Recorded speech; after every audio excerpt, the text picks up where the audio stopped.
Began with a small, disorganized protest on Wall Street in Lower Manhattan here in New York, has grown today to demonstrations nationwide against corporate greed.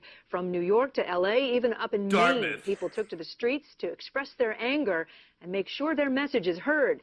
But what exactly is their message? We sent NBC's Michelle Franzen to find out.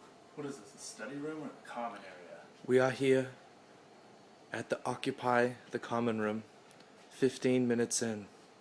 Here's one of the members, John Ortiz, writing a sign. Yes. To signs are very important. To the Asians. John, what do you have to say? I just like to say, fuck the 99% and the 1%. Fuck everyone.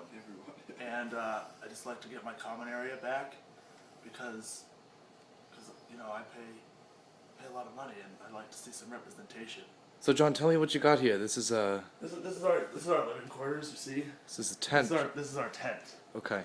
I like to say we like to pitch tents and. So you've assembled a tent in the common room. Yes. Against the Asians who have occupied this for how long now? I'd like to clarify on that point. We're not specifically against Asians. They seem to be the majority in this case who are occupying this illegal area because it does not belong to them. And we'd just like to reclaim it back. Who is this young fellow over here? This is our top researcher, Eric Clemendong. Hard at work, as you can see. Actually working on my rape case. He's working on his rape case, I believe. You weren't supposed to say that. It's okay. Yes. Everyone knows now. But you know, as you can see, you know, we just got our stuff laid out here. Yes. Who is the one person who is missing? That is James W. Johnson, behind the camera. Also a beloved roommate of ours, Mitchell James Horacek. I don't think it's James. It's a J. He was a strong power of the movement, right? He just couldn't be with us. He was actually taken away for obstructing justice or something. Oh, okay. Well, that's all. So we'll pour one out for him, but right now we don't have any provisions. Now, how many hipsters have joined the movement? At this point, none. Do you plan on keeping it that way? Yes, indeed. We don't care for hipsters very much. Okay, that's all we have for NBC News. Fox will probably be doing their own report on this tomorrow. Yes, it'll be wrong. Okay. That's all we have for NBC News. The occupiers had been there for a good 2.5 to 3 hours before police brutality kicked in.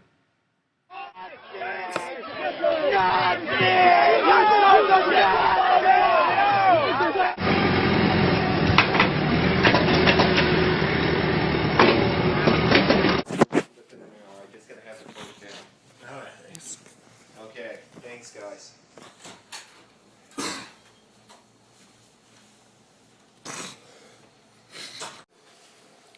7:45 a.m. the next morning. Safety and security has come and destroyed the occupation of the common room. As you can see here, we are taking down our tent, our living space, our lives.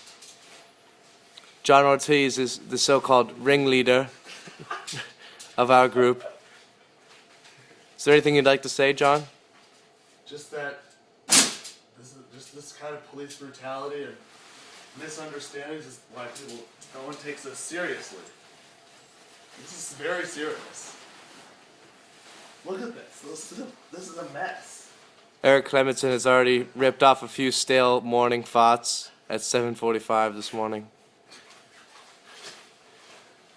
It doesn't seem very serious because you're laughing right now. It's just maybe a lot of emotions going on right now.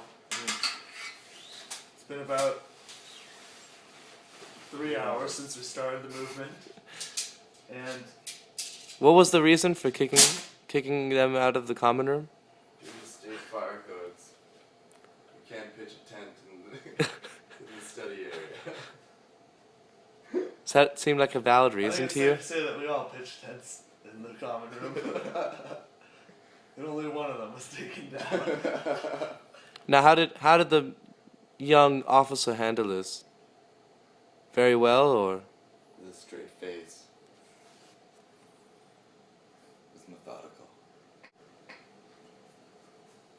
part of his plan. He had that for us from the beginning. Just like that girl in the portrait, lost in corn, yet somehow found. Really hot with huge boobs. Just, you know, She's a symbol of our movement. fertility, Just lost. virility, Lost in the field of corn. lost. No job, no hope.